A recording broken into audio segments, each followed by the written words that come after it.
Hi, I'm Bill from CJ Pony Parts. If you're a Mustang enthusiast, it's pretty much impossible not to be a fan of the 2013 GT500. With its massive power, huge brakes, and electronic suspension, it's one of the best performance Mustangs ever made. One of the most physical striking features of the GT500 is the quad-tip exhaust. Ever since that showed up, a lot of GT owners asked if they could add that system to their 2013 through 2014 GT. Well, today we're going to show you how to do that using parts from Ford and Corsa Performance Exhaust. This is the factory Ford piece found on the lower valance of the GT500 for 2013 through 2014, allowing the use of the quad tips. This actually can be installed on your Mustang GT. It will require a little bit of cutting, but it's really no big deal to do so. You can actually install the system with the stock GT500 exhaust. We're going to take it up a notch though and go with the Corsa Performance. We're going with the Corsa Performance Sport Series, which falls right between their Extreme, which is their loudest system, and the Touring, which is slightly quieter. All the Corsa systems use reflective sound canceling, which is a patented technology that gives you a real aggressive tone at wide open throttle, but for normal cruising, they offer no drone at all. The Corsa Performance Exhaust is absolutely gorgeous to look at. It's full 304 stainless steel construction with 3-inch pipes going through a set of their sport mufflers and a set of their Pro Series 4-inch polished stainless steel tips. These will install using the factory hangers on your 13 through 14 GT500 or any through 13 through 14 GT using the conversion valance. Believe it or not, there are still 2013 Mustangs with stock exhaust. We're going to give you a sound clip before we begin the installation.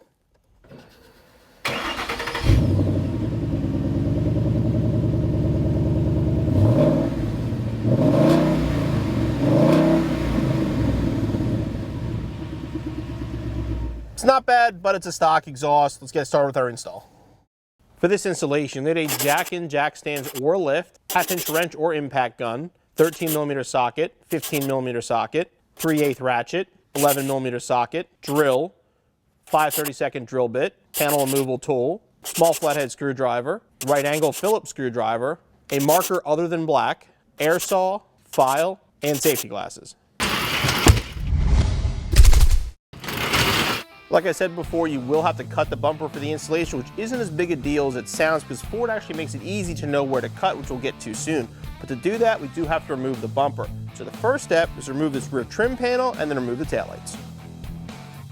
Start their panel removal with these 2 threaded inserts. Simply turn them counterclockwise to remove. And there's 2 plastic push pins further down we can remove next.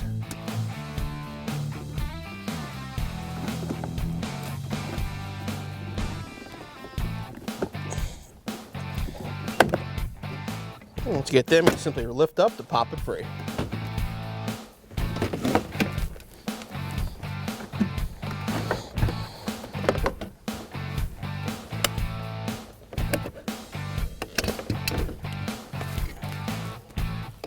Disconnect your trunk light and put it aside. Taillights are held in by these 3 nuts.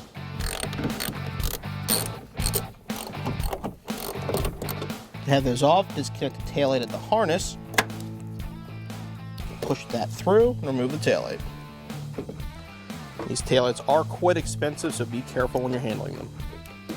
The next step is to go into the wheel wells and behind the rear wheels, remove these 3 screws from each side. If you don't have a right angle screwdriver, you can remove the wheel to get to them.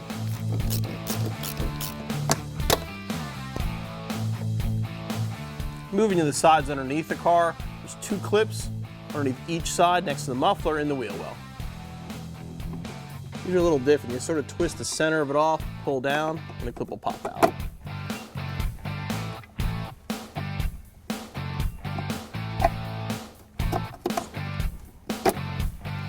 Now there are 4 more clips across the back, 2 tucked up in here on each of these arms, and then 2 more right in the center. Again, just lift the center piece out and pull it out.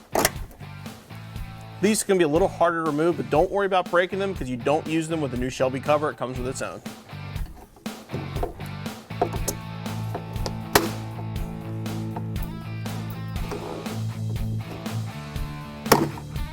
Before you can remove the bumper cover, make sure you disconnect this harness from the marker lights. We're going to pull that through. To remove the bumper cover, we'll start with the sides. Carefully just pull outward. The clips will release. Do the same thing on the other side. And you want to pull the cover straight out.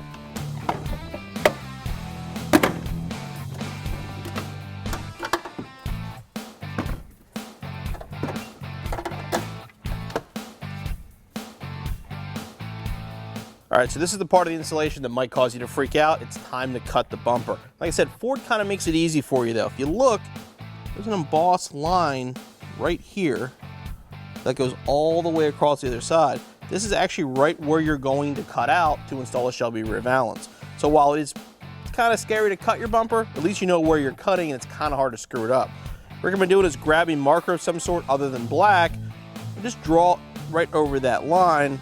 So you have something a little bit easier to see than that little indentation.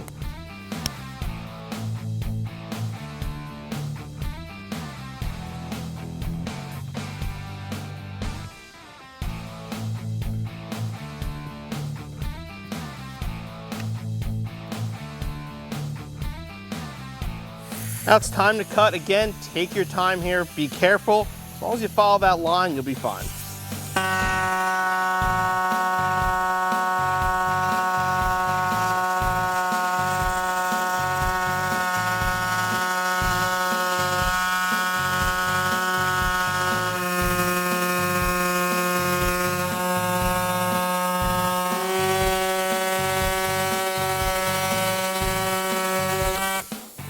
Now we're going to go back through and carefully deburr it and clean it up.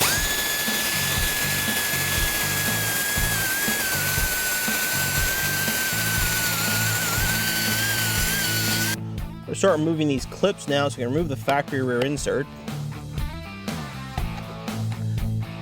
Just push the piece into the center, just slowly slide it down.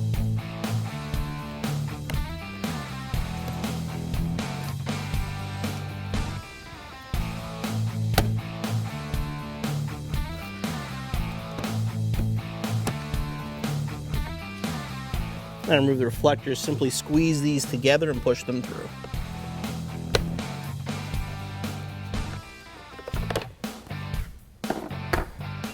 Now there's 9 additional clip holes we have to cut out. 1, 2 here, and 1, 2, 3, 4, 5 across the center, and then 2 more on the other side in the exhaust cutout. Once again, we'll grab our marker and we'll outline where we're cutting out.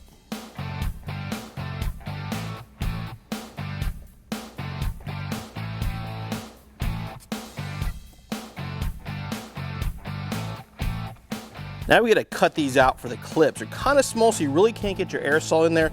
The easiest thing to do is to grab a drill, basically just drill a bunch of small holes straight across, and use the drill to kind of open it up. The plastic is soft, so get the drill seat and kind of push in, it'll grip. Then drill your first hole.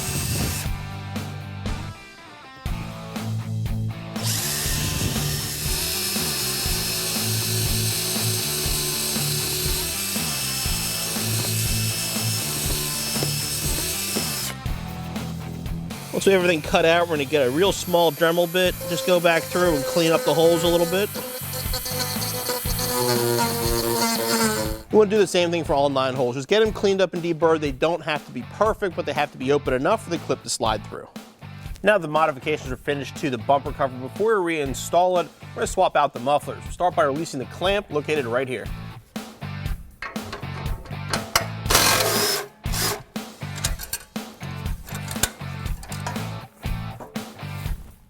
Now we'll move our front and disconnect the mid pipe so we can remove the muffler.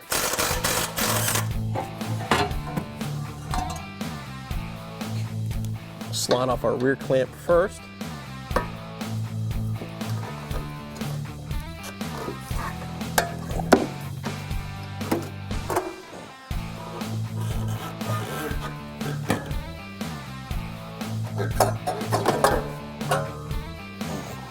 Now we'll put our new Corsa muffler up into place.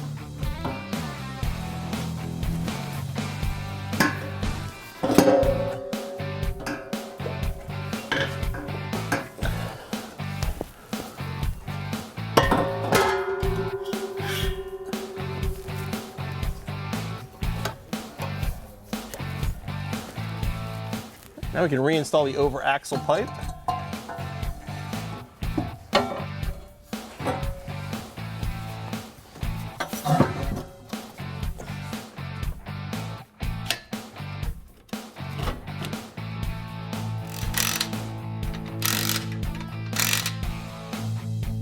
You want to hang the new clamp supplied by Corsa, but leave it loose for now. We're actually going to adjust it and tighten it up once our bumper cover is reinstalled. All right, now we're going to reinstall the bumper cover. Make sure you don't forget to fish the harness through to plug in the lights.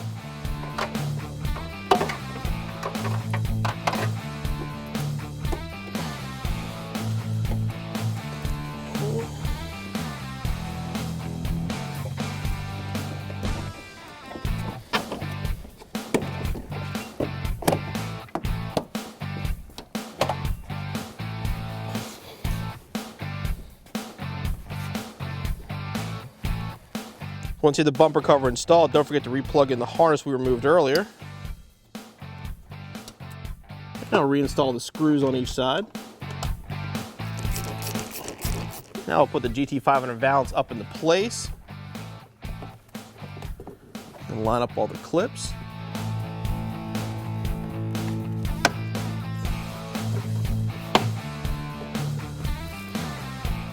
I'll put the reflectors on, slide the tab in first, and lock it in. I'll take the two straps, reinstall the factory clips.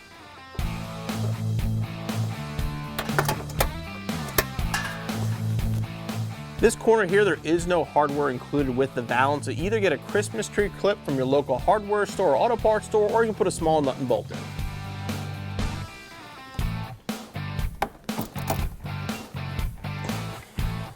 While you're underneath the car, reinstall the 4 factory lower bumper cover clips.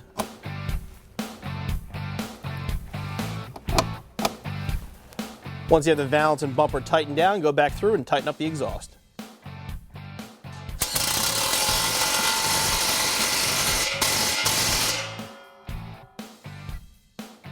We'll fish the harness through and we'll reinstall our taillights.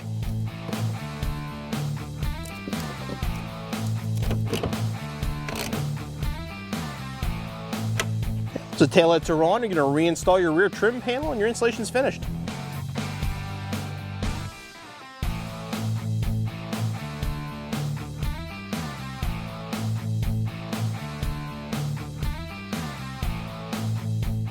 It looks absolutely killer. Let's see how it sounds.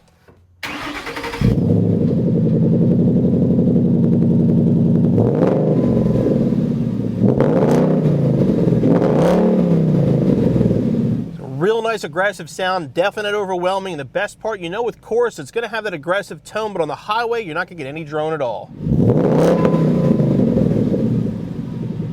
It's pretty obvious why this is so popular, because the quad tip conversion looks absolutely killer on the back of our 2013 GT. The worst part of the installation is the cutting. You do have to cut the bumper, but you follow the line that's already there from Ford, it really isn't too bad. Our Corsa mufflers fit beautifully and sound even better. The whole thing will probably take you around 2 hours. You'll be back on the road in no time.